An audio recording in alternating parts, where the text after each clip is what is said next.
नाही तो सकाळी मी मारेन म्हटलंय ना, त्याचाच भांडवल करेल.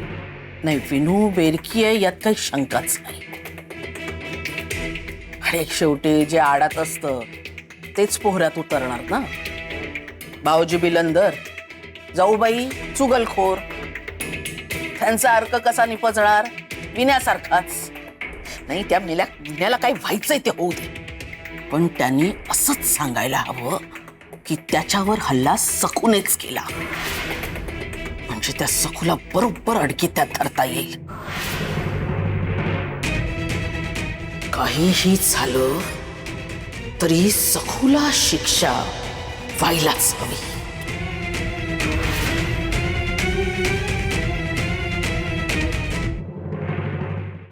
विठुऱ्या, पिनू भाऊजींना खूप लागलंय रे.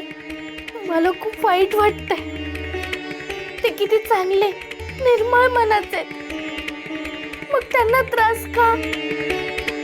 विठुऱ्या, मी खरं सांगते, विनू भाऊजींनी माझं नाव घेतलं ना तरी चालेल, पण त्यांना लवकरात लवकर बरं कर.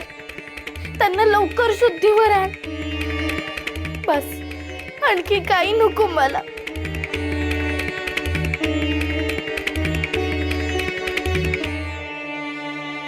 घ्या. यमुना काय प्रार्थना करते? तर विनूचा बुद्धिभ्रंश होऊ दे म्हणून. काय गो बाई, काय विचार आहेत हे? आणि ती मनोरमा, ती तर तिच्या सवाई. विनूला शुद्ध येऊ दे म्हणते, पण कशासाठी? तर सखूला शिक्षा व्हावी म्हणून. बापरे, आपली सखू, ती बिचारी नेहमीप्रमाणे स्वतःच्या जीवावर उदार होऊन विनूसाठीच आशीर्वाद मागते हो. सखू तसंच करणार देवी, कारण तिचा पिंडच वेगळा आहे. प्रेम, माया, करुणा हा सखूचा स्थायी भाव आहे. ती कोणाचं वाईट चिंतूच शकत नाही. आपलं नाव विनू घेईल की नाही याचा घोर तिला वाटणारच नाही. पण भाऊजींना शुद्ध येऊ दे असंच ती म्हणणार. हेच तर तिचं वेगळेपण आहे, आणि म्हणूनच ती माझी सखी आहे.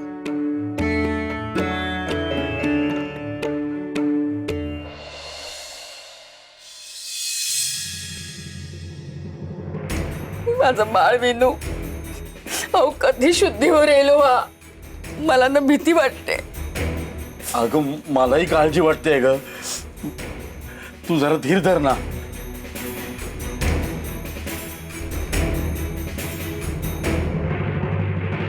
तो डोळे उघडतोय.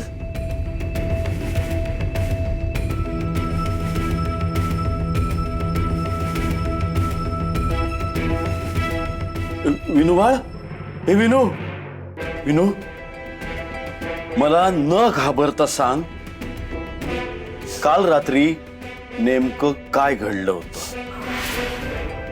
कुणी मारलं होतं तुला?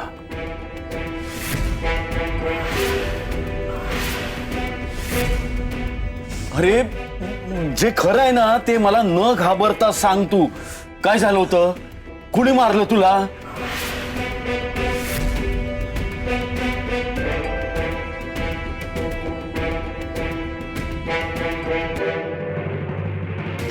हा विना माझ्याकडे का बघतोय?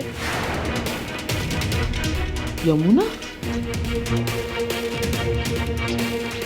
विनू तर यमुनाताईकडे बघतोय. मला वाटलंच होतं की ही यमीच असणार.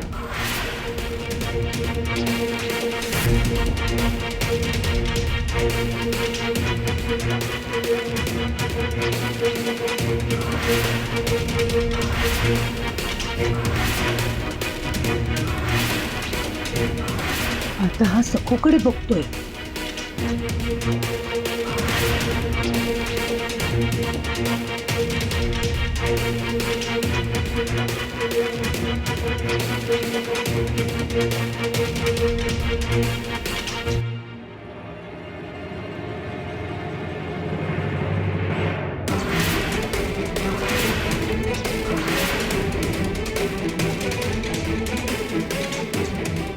सखूकडे बघतोय म्हणजे माझं नाव नाही घेणार.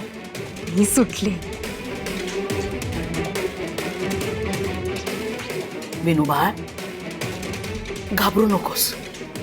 खरं काय ते सांग. आम्ही आहोत ना. कितीही लाडाची व्यक्ती असली तरी नाव घ्यायला घाबरू नकोस. बोल बाळा बोल.